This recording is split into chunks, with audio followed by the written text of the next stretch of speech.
Just 2 stops into the 2026 SailGP season, CEO Sir Russell Couts believes the Black Foils' title hopes are over.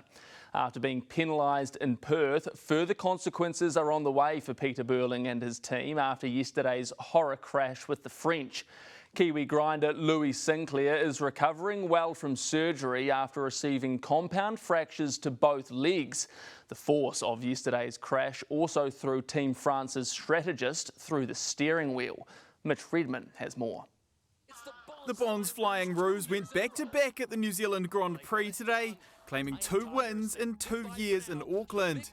But there was one major difference in 2026. Peter Burling and the Black Foils were nowhere to be seen on day 2 after yesterday's horror crash with France. Coming awfully close, and the Black Foils collide with DS Team France. I saw Pete, and you know he was holding a pretty tough face, but he said it was pretty full on. If the French bow was even half a metre further back, I think we'd be having a very grim conversation. This is what was left of Aotearoa, the Kiwi team's F50 catamaran this morning.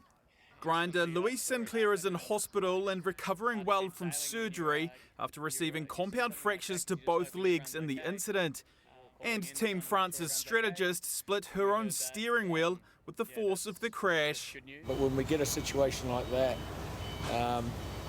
there's always learnings out of it. We had a sailor trapped in a compartment on the boat, and the response to that was, I thought, excellent.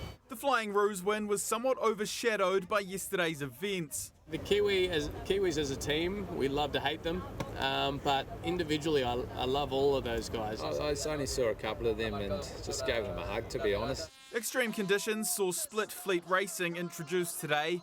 Rather than the remaining 11 teams racing at once, they were paired into 2 groups, a move which could become more common on tight courses like Auckland.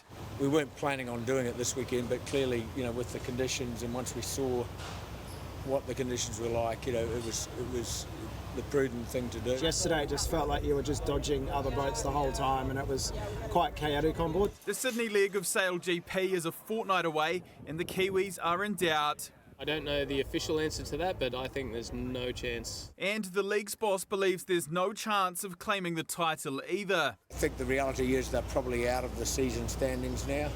It's a tragedy that that's happened to them, but it's sport. Aotearoa will now head to the south of London for repairs, a lucky escape for most of those on board, which can't be said for the boat itself.